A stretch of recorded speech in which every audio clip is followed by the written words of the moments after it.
नमस्कार, मैं हूं प्रदीप सिक्रियाल और आप देख रहे हैं न्यूज पीटीएस टीवी। आज हमारे साथ खास बातचीत के लिए मौजूद हैं राम सिंह जी, जो कि उत्तराखंड पारंपरिक उत्थान समिति के अध्यक्ष हैं। इफ्को कंपनी बरेली में एक लंबे समय तक मैनेजर के पोस्ट पर रह चुके हैं। इसके अलावा 8 बार लगातार इफ्को ऑल इंडिया फेडरेशन के जनरल सेक्रेटरी रह चुके हैं। नौकरी से रिटायरमेंट के बाद रिवर्स माइग्रेशन कर पिथौरागढ़ में अपनी संस्कृति को बचाने के लिए काम करने के साथ ही सामाजिक कार्यों में बढ़ चढ़कर हिस्सा ले रहे हैं और कई युवाओं को रोजगार भी प्रदान कर रहे हैं। जरूरतमंदों की मदद कर मानव धर्म को भी निभा रहे हैं। आइए सुनते हैं पिथौरागढ़ आज और कल को लेकर समाज सेवी राम सिंह से ये खास बातचीत। जितने भी दर्शक हमारे इस कार्यक्रम को देख रहे हैं, मैं चाहता हूं कि एक बार अपना इंट्रोडक्शन दें कि कहां आपका जन्म हुआ था, कौन से गांव से आप हैं, आपकी स्टार्टिंग एजुकेशन आपकी कहां से हुई थी और इफ्को के मैनेजर बनने तक का जो सफ़र है उसके बारे में संक्षिप्त में एक बार हमारे जितने भी दर्शक देख रहे हैं उन्हें जानकारी दें। जी प्रदीप जी, मेरा गाँव यहीं जिला पिथौरागढ़ में ग्राम खत्ती गाँव, जो बिल्कुल सुदूर रामगंगा के किनारे बसा हुआ वहाँ का रहने वाला हूँ। मेरी प्रारंभिक शिक्षा भी वहीं से हुई थी। फिर मैंने इंटर तो जो लखनऊ से किया, फिर ITI भी की पिथौरागढ़ से मैंने। तो उसके बाद मैं उत्तर प्रदेश सरकार की नौकरी में PWD में करीब मैंने 5 साल वहाँ नौकरी की लखनऊ में। फिर मैं भारत सरकार की नौकरी में, भारत सरकार का एक सामाजिक एक समझ लीजिए कि वो था सरोकार से जुड़ा हुआ एक कोऑपरेटिव था इफ्को, जिसमें हम किसानों की, समाज के लोगों की एक भली प्रकार से सेवा कर सकते हैं। उस संस्थान में मैंने नौकरी शुरू की 1985 में बरेली में। तो बरेली में रहते हुए मैं वहाँ पर मेरा सौभाग्य था कि मेरी कंपनी ने मुझे कुछ सोशल रिस्पॉन्सिबिलिटी का काम भी दिया, आसपास के लोगों का, जिनको करीब से देखने का हमको मौका मिला। हमने वहाँ के जनजीवन को, वहाँ के लोगों की जो जीवन यापन की प्रणाली जो वो करीब से देखी। तो यही मेरे को उससे प्रेरणा मिली कि मैं क्यों ना अब अपने गांव के लिए भी, अपने शहर के लिए भी कुछ उस समाज को अपने अनुभव का लाभ दे सकूं। हम आपसे ये जानना चाहते हैं कि जब आदमी जॉब से सेवानिवृत्त होता है, रिटायर होता है, तो उसके बाद हमने अक्सर देखा है कि अधिकतर लोग बाहर चले जाते हैं, लेकिन आप वापस अपने गृह जनपद की ओर आए हैं, अपने गांव की तरफ आए हैं। रिवर्स माइग्रेशन जो आपने किया है और तमाम लोगों के लिए भी एक सीख है, इंस्पिरेशन है। क्या कुछ कहेंगे, क्या कारण रहा है इसके पीछे? हाँ, तो मैं तो अपनी मेरी सामाजिक जो पृष्ठभूमि थी मेरे गाँव की, क्योंकि मैं तो बाहर रहता, मेरे भाई लोग, मेरी बहनें, मेरे और रिश्तेदार सब यहीं थे। तो हम तो चलो ठीक है, नौकरी लग गई, थोड़ा बहुत हमारी स्थिति ठीक हो गई, लेकिन मुझे उनकी स्थिति का भी ख्याल रखना था, ताकि उनको भी मैं इनके साथ रहूँगा तो जो भी मैंने सीखा बाहर या जो मैंने कमाया बाहर, आपस में हम लोग एक दूसरे से उसको शेयर कर सकें, ताकि मेरे परिवार की, मेरे गाँव की, मेरे रिश्तों के, दोस्तों की भी स्थिति थोड़ा सुधर सके। ये था, इसी परिप्रेक्ष्य को लेकर के मैं यहाँ आया था। और मैंने भी गाँव में जब से मैं आया हूँ, करीब गांव हमारा 50% प्लान कर चुका है। तो उसमें मैंने गांव के लोगों को अभी एकजुट होकर के पिछले 2-3 सालों से मैं लगातार गांव में पेड़ पौधे लगवा रहा हूं, हर्बल प्लांट लगा रहा हूं। उनसे गांव वालों को उसके बारे में सब वो बता रहा हूं कि आगे भविष्य हमारा इन्हीं से है। अब नौकरी तो आप लोग जानते हैं कि नौकरियाँ कितनी हैं आजकल। जो अच्छे पढ़ने वालों के लिए नौकरी की कमी नहीं है, लेकिन जो हमारा परिवेश, हम बहुत अच्छा नहीं कर सकते इस चीज़ को। इसलिए उनको कल उनके बच्चे कैसे पलेंगे, कैसे उनका परिवार चलेगा। तो जब तक हम गांव में ही अपनी स्थिति अपने घर में मजबूत नहीं करेंगे तो बाहर मजबूत कैसे होगी। यही मेरा था कि उन लोगों को मैं गांव में जाकर के, आजकल सब लोगों को मैं हर हफ्ते गांव करीब जाता हूं, लोगों को प्रोत्साहित करता हूं कि ऐसा कीजिए, ऐसा कीजिए। और कभी भी हम क्योंकि सहकारिता के क्षेत्र में काम कर चुका हूँ, तो लोगों को ये भी कहता हूँ कि सब मिलजुल के कोई काम करें। किसी की शादी भी है, किसी गरीब बच्ची की, तो अगर पूरा गांव अगर 100 रुपया भी अगर इकट्ठा करेगा तो उसके लिए एक बढ़िया मदद हो जाएगी। इस तरह का हम लोग थोड़ा गांव में एक काम कर रहे हैं। और जितनी भी हमारी रीतियाँ जो थी, हमारी पुरानी रीतियाँ, जो कुरीतियों में हमारा नई पीढ़ी जो कर रही है, उससे एक बेवजह का फिजूल खर्ची का भार जो लोगों के ऊपर पड़ रहा है, उसको भी हम रोकने का लोगों को ये संदेश दे रहे हैं कि ये सब चीज़ें जिससे हमारी फिजूल खर्ची कम हो, उसको रोका जाए। जैसे शादी में ही पहले टाइम में, मेरे टाइम में ना मेहंदी हल्दी ऐसे कार्यक्रम व्यापक तरीके से छोटा मोटा करते थे घर में पंडित जी आकर के, व्यापक तरीके से नहीं होता था। अभी लोगों ने उसको एक ट्रेंड बना दिया कि भाई एक दिन मेहंदी होगी, एक दिन हल्दी होगी, एक दिन शादी होगी, एक दिन पार्टी होगी। तो ठीक है, पैसे वाले जो जिनके माँ बाप रोज़गार में हैं उनके लिए तो कोई बात नहीं, एक इन्जॉयमेंट है। लेकिन जिस कोई जो हमारे 80% 90% जो गरीब लोग हैं उनके लिए एक बहुत बड़ा भार बन जाता हो। तो इन कुरीतियों का हम चाहेंगे जो पैसे वालों से पहले हम शुरू करें। मैं भी कुछ दिन पहले आपके दारचूला क्षेत्र का सुन रहा था। वहाँ के जो भोटिया समुदाय हमारे हैं जो बहुत पढ़े लिखे भी हैं और हम लोगों से कई गुना ज़्यादा संपन्न वो लोग हैं। उन लोगों ने अपने यहाँ कह दिया कि भाई ये फंक्शन कुछ नहीं होंगे, केवल शादी का एक फंक्शन होगा।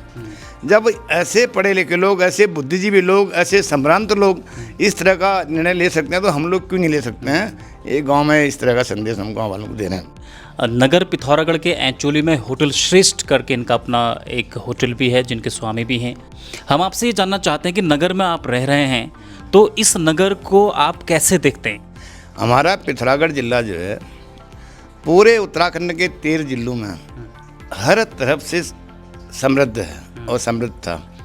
यहाँ पर अल्पाइन घास हो, घास के मैदान हो, खनिज संपदा हो, वन संपदा हो, 12मासी नदियाँ हों, हरे भरे पहाड़ हों, आयुर्वेद दवाइयों का पूरा भंडार यहाँ पर है।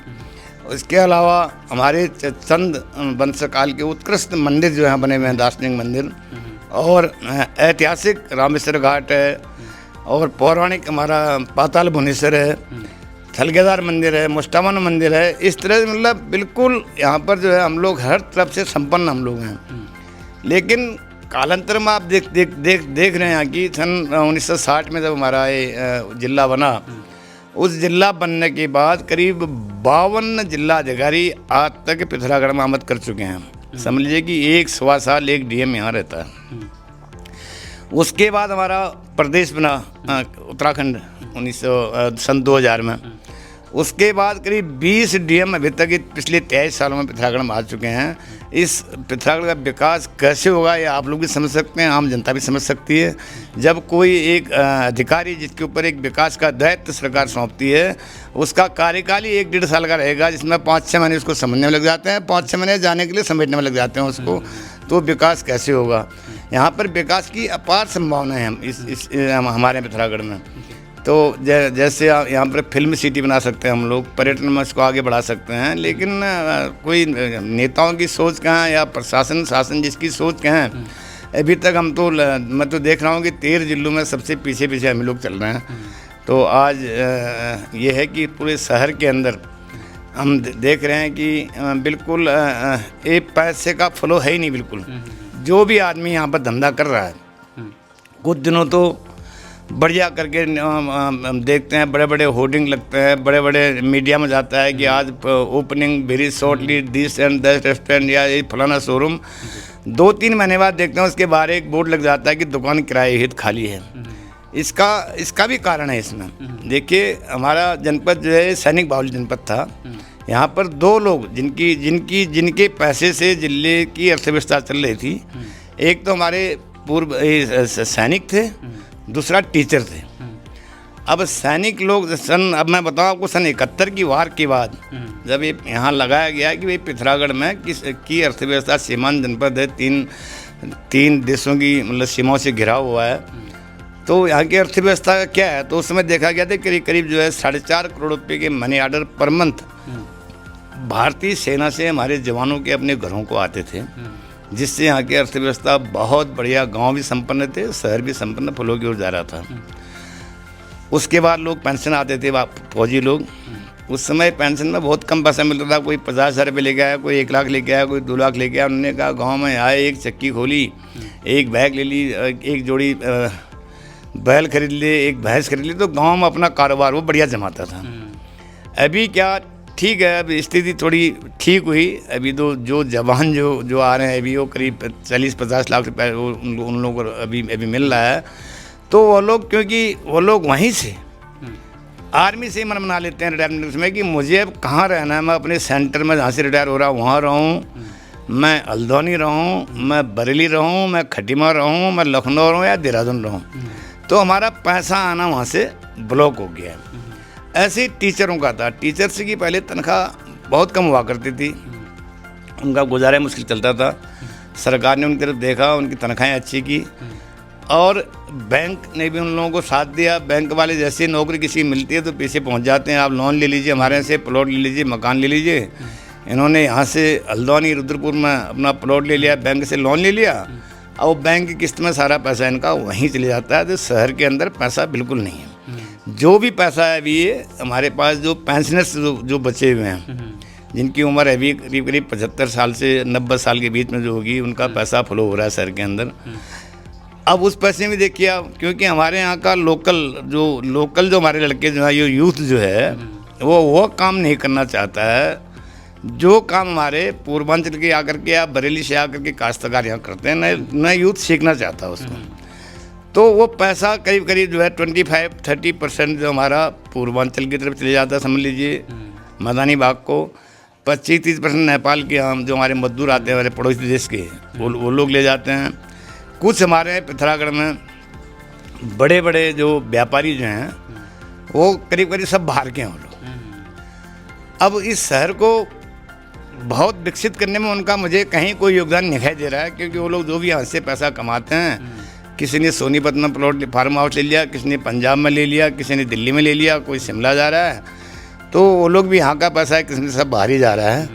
तो शहर में उस पैसे का उन व्यापारियों का हमारे शहर को में कोई लाभ मिलता हुआ हमें नहीं दिखाई दे रहा है। आने वाले वक्त में अगले 15-20 साल में जब ये हमारे जितने भी पेंशन भोगी लोग जो है इन करीब करीब हम देख रहे हैं कि जब ये 75-80 साल के होगी, 10-15 साल इनका और जो है इनकी एज ज़्यादा रहेगी इन लोगों की, करीब 25% हमारे शहर में लोग रह जाएंगे।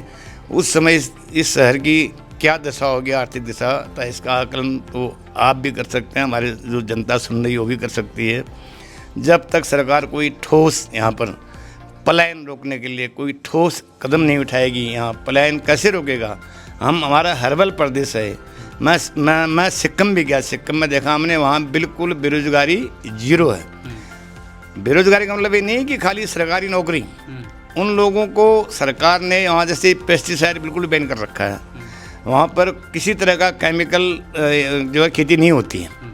तो वहाँ का जो भी हर्बल खेती होती है उसको ऑर्गेनिक खेती बोलते हैं उसको, वो लोग वहाँ का जो सब्जी या जो अनाज या जो कुछ भी जो बाहर जाता है तो वो उसको जो है कई गुना ज़्यादा रेट में वो लोग बाहर बेचते हैं। नदी के किनारे वो उनकी लाइफलाइन है सिक्किम की। वो इतने उद्योग उसी एक नदी के किनारे लगा रखे हैं उन लोगों ने, पूरी सिक्किम की लाइफलाइन वो है।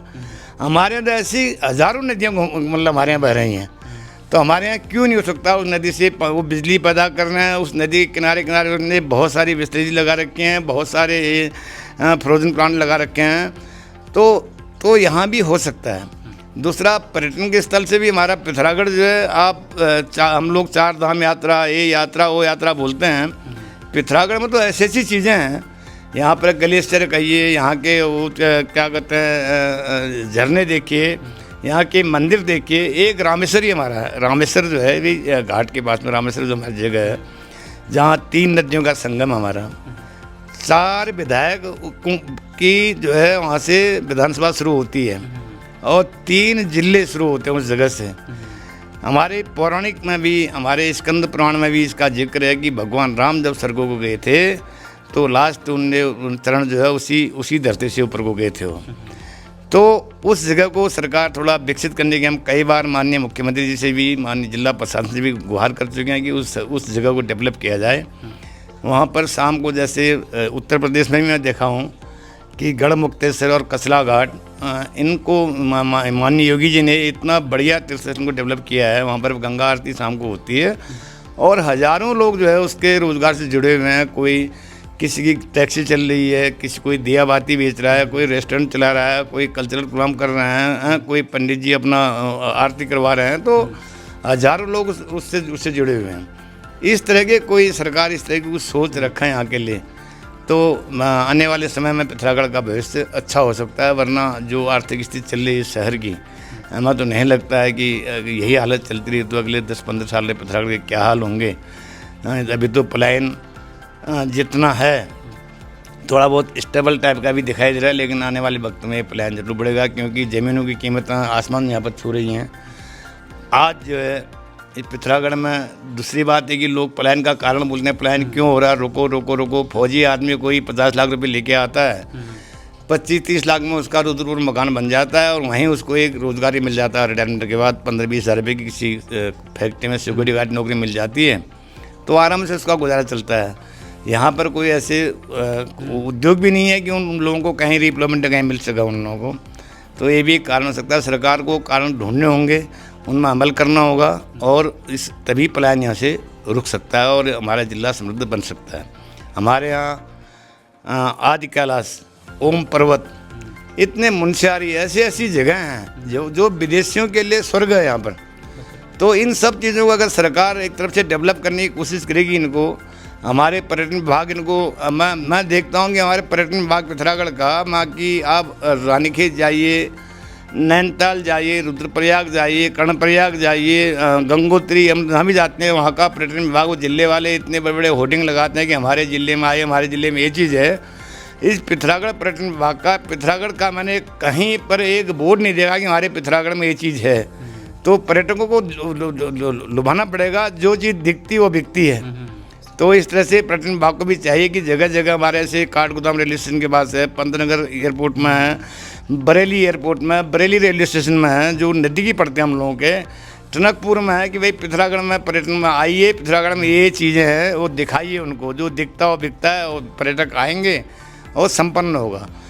तो जैसे हमने देखा हिमाचल में, हिमाचल का पर्यटन, हिमाचल में जितने भी टूरिस्ट जाते हैं, मैं एक बार मनाली गया था, मैंने देखा वहाँ हम लोग टैक्सी में गए मनाली में, टैक्सी ड्राइवर ने बोला कि हमको आप यहाँ पर उतर जाइए, 2 घंटा शहर में घूम लीजिए आप, उसके बाद टैक्सी हंसी जाएगी। तो 2 घंटे में जितने हम लोग 30-40 लोग थे, हम लोगों ने, किसी ने 200 रुपये का कोई सामान खरीदा, किसी ने 100 का खरीदा, किसी ने 500 का खरीदा, किसी ने 1000 का खरीदा, एक पैसा वो शहर को गया हो। इससे भी मार्केट जो है समृद्ध होता है। तो इस तरह यहाँ के जो हमारे जो गाड़ियों के ऑपरेटर जो हैं या टूरिस्ट ऑपरेटर जो हैं, सरकार इनकी ट्रेनिंग ले, इन लोगों की भी ट्रेनिंग दे, ताकि ये लोगों को समझाए कि ऐसे हमारा शहर समृद्ध होगा तो पैसा आएगा। पैसा आएगा तो आपकी गाड़ियाँ भी चलेंगी, आपके होटल भी चलेंगे, आपके रेस्टोरेंट भी चलेंगे, आपकी मार्केट भी चलेगी। लोगों से पूछता हूँ मैं, जो मेरे साथ के लोग प्लेन्स में जो बसे हैं, कि भाई आप वापस क्यों नहीं जा रहे हो उत्तराखंड? अब उन लोगों का है कि यार वहाँ तो ना मेडिकल सुविधा कुछ नहीं है। वाकई वो सही कहते हैं, लेकिन हमारे केवल मेरे पिथौरागढ़ जिले से कम 20,000 डॉक्टर हमारे इन कॉलेजों ने निकाल लिए, जो हमारे कॉलेज हैं यहाँ पे, जो देश के रेलवे हो, भाभा एटॉमिक एनर्जी हो, डिस्ट्रिक्ट को अस्पताल हो, सरकारी अस्पताल हो, प्राइवेट अस्पताल हो, सब कहाँ के हो? हमारा गांव कौन सा है? हम तो पिथौरागढ़ के हैं। तो जब बच्चे यहाँ से पढ़ लिखने के बाद जब बाहर चले जा रहे हैं, तो ये भी थोड़ा सा हमको लगता है कि भाई सरकार कुछ ऐसा करे, जैसे मेडिकल में MBBS करा रही है इन लोगों को, मेडिकल कॉलेज हर जिले में खोल रहे हैं, तो इनको कम से कम 10 साल का इनसे बॉन्ड भरवाया जाए कि आपकी हम फीस कुछ नहीं लेंगे, लेकिन 10 साल तक आपको अपने स्टेट में नौकरी करनी होगी। तो हमारी मेडिकल की भी जितनी भी आज बड़े बड़े एक्सपर्ट, बड़े बड़े हमारे जो है मेडिकल के डॉक्टर जो हैं बाहर जो जॉब कर रहे हैं, देखिए वो अगर इस तरह के लड़के जो हमारे जो जेंट्री जो आगे आएगी, तो सर यहाँ मेडिकल की भी कोई दिक्कत नहीं रहेगी। है खबरों में बने रहने के लिए न्यूज़ PTS TV को सब्सक्राइब करें और बेल आइकन दबाएं, और साथ ही फेसबुक पर न्यूज़ PTS TV पेज को लाइक या फॉलो करें।